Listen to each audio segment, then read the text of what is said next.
कुछ और वीडियोस बाजी ने बनवाई हुई हैं। बाजी का लंदन जाने का प्लान ही ये है। अब बाजी ने वो डीप फेक वीडियोस रिलीज करनी है। वो बुनियादी तौर पर फाहिश फिल्में हैं। सबसे पहले तो जुनेद को ये बताइए कि उसने अगली पीढ़ी में अब औरतों का एहतराम करना है। आपके शौहर भी लोगों की औरतों के बारे में कभी स्विमिंग पूल के मामले बताते हैं, कभी वो कहते हैं बाथरूम में कैमरा लगाया हुआ था, कभी कहते हैं बेडरूम में कैमरा लगाया हुआ था। तो अब आखिरी उम्मीद जुनेद रह गया है। आप जुनेद की अब तरबियत करें, वहां जा रही हैं वो वहीं है। पोलो खेलने के साथ साथ उसे उसी पोलो ग्राउंड की साइड पे बिठा के समझाएं कि बेटा औरतों का एहतराम करना है। पीर होना बुरी बात नहीं है, किसी का मुरीद होना बुरी बात नहीं है, किसी का मेंटोर होना। मैं ये नहीं कह रहा कि वो पीरनी है कि नहीं है, मैं लेकिन कह रहा हूं कि आप इससे लोगों के मजहबी जज्बात को भी ठेस पहुंचा रहे हैं। फिर आपके चचा, आप खुद, आपका पूरा खानदान उनको जादूगरनी कह रहा है। फिर आपने एक ऐन से लफ्ज निकाला कि वहां पर बकरे का गोश्त जलाया जाता है, वहां पर पता नहीं क्या कुछ किया। हर तरह की तोहमत आपने हमारी मां पे तो लगा दी। हम आपकी मां का एहतराम करते हैं।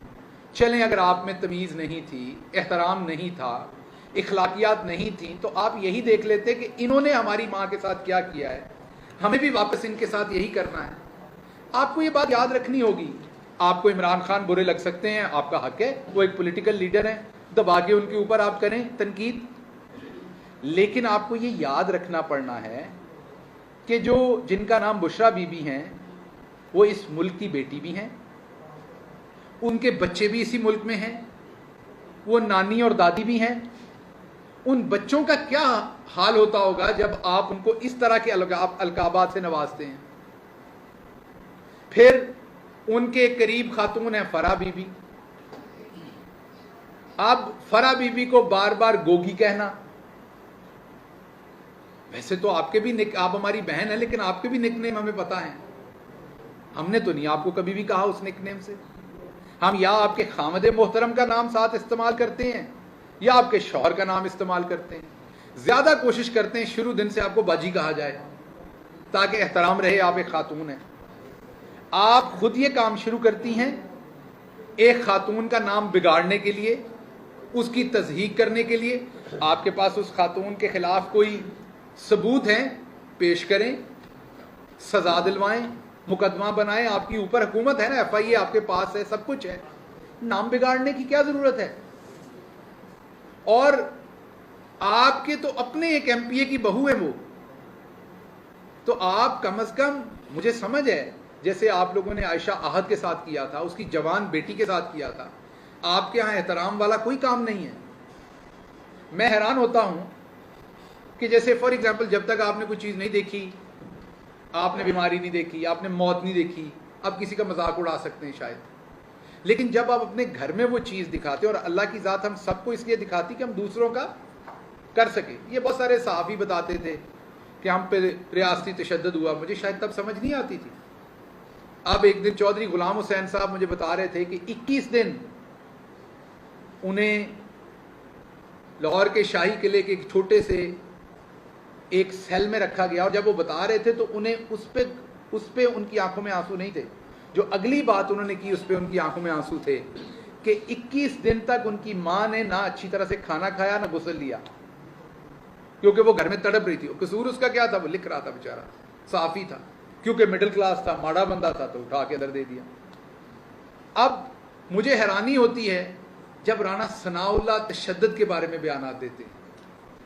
उनसे कहीं ज्यादा अक्लमंद हमारी बहन उनकी बेगम है, जिन्होंने एक दफा अपने शौहर को मुसीबत में देखा तो अब वो किसी और जो मुसीबत में आता है उसके लिए वो दुआ करती हैं। तो मैं राना साहब को ये कहूंगा कि जब इंसान के साथ एक दफा हो जाए तो फिर वो दूसरों के दर्द को एहसास करना उसकी जिम्मेदारी बन जाती है। अल्लाह मियाँ इससे ज्यादा और आपके साथ कुछ नहीं कर सकता होता। ये मैक्सिमम होता है कि आपको दिखाए ताकि आप दूसरे का एहसास कर सके। तो आप ये पुरतशद्दुद बयानात ना दिया करें। ये आपने भी सह के देख लिया हुआ है, मैंने भी सह के देख लिया हुआ है, और हम दोनों को पता है कि ये कोई अच्छी चीज नहीं है। और इससे दूसरों को ह्यूमिलिएट करने की कोशिश करना, बुनियादी तौर पर आप अपने आप को ह्यूमिलिएट करने की कोशिश कर रहे हैं। मैं वापस आता हूं उसी मौजू पे। अब मसला यह है मरियम साहबा का कि इनके वालिद का एहतराम जरूरी है, मरियम बाजी का एहतराम ज़रूरी है, लेकिन हमारी माओं का एहतराम ज़रूरी नहीं है। बुशरा बीबी किसी की माँ नहीं है, किसी की बीवी नहीं है, इस मुल्क की बेटी नहीं है। उनके बारे में औरत कार्ड काम नहीं आना, अपने बारे में आना है। मरियम बाजी से किसी ने यह पूछना है कि औरत कार्ड हमेशा आपके लिए है, ये यहूदी कार्ड हमेशा आपके लिए है, ये लोगों के गैर मुल्की एजेंट होना कार्ड हमेशा आपके लिए है। फिर ऑडियोज आई, आपने देखा, हमारे औरतें हमारे माशरे में, मैं मरियम बीबी से ये बिल्कुल अग्री करता हूं कि हमारे यहाँ बड़ा एहतराम रखना चाहिए, लेकिन जिस तरह की बातें सहाफ़ियों के बारे में ऑडियोज़ में मरियम बीबी की आई, हमारी औरतें ये बातें भी नहीं करती। फिर ऑडियोज़ में जिस तरीके से इन्होंने अपने दामाद के लिए सिफारिश करके बार बार कहते हैं कि हमारी हुकूमत में इंपोर्ट तब तक हुआ जब तक कश्मीर को एक जिंदा लाश बनाने की नाकाम कोशिश में हिंदुस्तान ने जब तक उसे बड़ी जेल नहीं बनाया था, तो बिल्कुल इंपोर्ट जायज़ थी। सबने मंगवाया होगा, आपके दामाद ने भी मंगवाया। जब उन्होंने कश्मीरियों के साथ किया, और वो आप ही खोल के गए हुए थे, वो इंपोर्ट हमने नहीं खोली थी। जब कश्मीरियों के साथ वो किया गया तो हमने बंद कर दिया। अब आप अपने चचा से करप्शन के थ्रू वो एक प्लांट मंगवाना चाहती हैं, और सबने ऑडियो सुन ली, और बाहर आप सफेद झूठ बोल रही हैं, और आपके चचा भी झूठ बोल रहे हैं कि मुझे कोई सिफारिश नहीं। बाहर आप कहती हैं कि जब पेट्रोल बढ़ता है तो नवाज शरीफ साहब गुस्से से उठ के चले जाते हैं, और मैं किसी ऐसे फैसले को इंडोर्स नहीं करती। आप अपने चंद लोगों से ट्वीट कराती हैं, और उनके ऊपर आप खुद से ट्वीट करती हैं कि मैं इस फैसले के साथ नहीं हूं, और आपकी ऑडियो में साफ पता चल रहा है कि आप अपने चचा को कह रही हैं कि बढ़ा दें कीमत, कोई मसला ही नहीं है। सो मरियम बाजी, वैसे तो मर्दों को भी झूठ नहीं बोलना चाहिए, लेकिन क्योंकि औरतों का यहाँ एहतराम ज़्यादा है, तो औरतों को ज़्यादा इसका ख्याल करना चाहिए कि उन्हें इस तरीके से खुल्लम खुल्ला झूठ और तूफान नहीं करना चाहिए, ताकि उनका एहतराम किया जा सके। अब आपका असल घर लंदन में, आप कहती थी आपको यही पासपोर्ट ट्रे में रख के दिया जाएगा तो आप वापस फेंक देंगी। अभी आपने बहुत हीलो हुज्जत करके अदालत से अपना पासपोर्ट लिया, और आपने ये भी कहा कि आपने जो एक वो चोरी का एनआरओ लिया, जो कवानीन चेंज हुए, मैंने उसके तहत फायदा नहीं लिया, मैंने मेरिट पे लिया। इसका मतलब बाकी तमाम को फैसला मेरिट के खिलाफ हो रहा। अब तो ये मरियम बीबी ने खुद कह दिया, और मुझे यकीन है कि सुप्रीम कोर्ट में जो नैब अमेंडमेंट्स पे केस चल रहा है, उसमें मरियम बीबी के इस बयान को ज़रूर शामिल किया जाएगा हमारे वकील साहब की तरफ से, कि मरियम खुद मान रही हैं कि जो लोग उसके तहत रिलीफ लेंगे वो मेरिट पे नहीं लेंगे। तो ये तो अब इन्होंने खुद मान लिया। अब आपका असल घर लंदन में, जहां लंदन तो क्या पाकिस्तान में कोई प्रॉपर्टी नहीं थी, आपके बच्चे लंदन में अपने, आपके अब्बा लंदन में, आपके अब्बा के बच्चों के बच्चे लंदन में, आपकी सर्जरी लंदन में, आपका सारा पैसा लंदन में, लेकिन आपने हुकूमत यहां करनी है, झूठ आपने यहां बोलना है, आपने तखरीबकारी सारी यहां करनी है। और अगर कोई पुलिस वाला, वो हसन था भाई सियालकोट में, जिसे शाबाश देती थी जब उन्होंने सियालकोट के अंदर हमारे वर्कर्स पे तशद्दुद किया, आप बताएं हमारे किसी ज़माने में हुआ? मैं पहले दिन से कह रहा हूं, कल परसों शेख साहब ने, हमारे बड़े अहम लीडर हैं सिंध से, उन्होंने एक तस्वीर शेयर की जो राना सनाउल्लाह साहब की थी, जब उन पर बहुत तशद्दुद हुआ उससे और उसके बाद, और एक उसके ऊपर जुमला किया, मुझे ज़ाती तौर पर पसंद नहीं आया। मैं उस पर पहले ट्वीट करने लगा, फिर मैंने कहा वो और बढ़ेगा ट्वीट, मैंने नहीं किया। लेकिन जब मुझे हलीम आदल मिलेंगे मैं उन्हें कहूँगा तशद्दुद हमारे किसी अपने पे, और ये मेरी पहले से, मुजफ्फरगढ़ में भी मेरी यही स्टेटमेंट थी, मेरी यहाँ हाई कोर्ट के सामने भी यही स्टेटमेंट थी जब मेरे पे हमला किया गया था, मेरी इस्लामाबाद हाई कोर्ट के बाहर भी आज से 6 महीने पहले यही स्टेटमेंट थी, मेरी पिछले वीलॉग में भी यही स्टेटमेंट थी, मेरी एक ही स्टेटमेंट है जब इन पे तशद्दुद किया गया। ये भी औरत हैं, बल्कि नानी और दादी हैं। आपको तो कई दफ़ा गुस्सा लग जाता है ये रिश्ता आपको कहें, इनको बड़ा अच्छा लगता है जब हम ये कहते हैं। ये भी औरत हैं, जैसे आपने इनकी तस्दीक करने की कोशिश की थी, गाड़ी के शीशे तोड़े थे, मारा था, इनके साथ भी औरतें थीं। तो मरियम बाजी, अगर आपने औरतों का एहतराम करना है तो उसकी सबसे बड़ी जिम्मेदारी अब आप पे आयद होती है। उसकी वजह यह है कि आपके दादा से लेके आपके वालिद तक औरतों की तज़हीक करते आए हैं। ये कल्चर आपके ख़ानदान ने दिया हुआ है। कोई बात नहीं, सुबह का भूला शाम को घर आ जाए तो उसको भूला नहीं कहते। आपको अभी भी इसके ऊपर यू टर्न लेना चाहिए, रीथिंक करना चाहिए आपको। और जो आप बुशरा बीबी के बारे में आप और आपकी पार्टी मुगलजात फरमाते रहे हैं, आपको वहां से डिपार्चर लेना चाहिए। हम अभी भी आपकी मां को अपनी मां कह रहे हैं। हम अभी भी कुलसूम नवाज साहबा के लिए जब वो जिंदा थी तब भी अच्छे कलमात कहते हैं, जब वो इस जहान से चली गई तब भी अच्छे कलमात कहते हैं। आपको ये करना पड़ेगा। मुझे पता है आपके लिए मुश्किल है, आपकी बुनियादी फिक्र सोच जो है उसमें ये चीज़ें शामिल नहीं हैं, लेकिन कोशिश कीजिए। अगर आपने वाकई औरत कार्ड खेलना है तो दो काम कीजिए अपनी फैमिली में।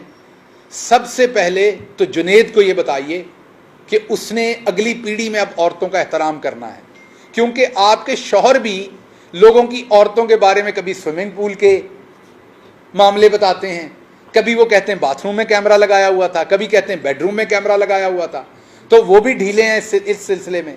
तो अब आखिरी उम्मीद जुनेद रह गया है आपके ख़ानदान में हमारी।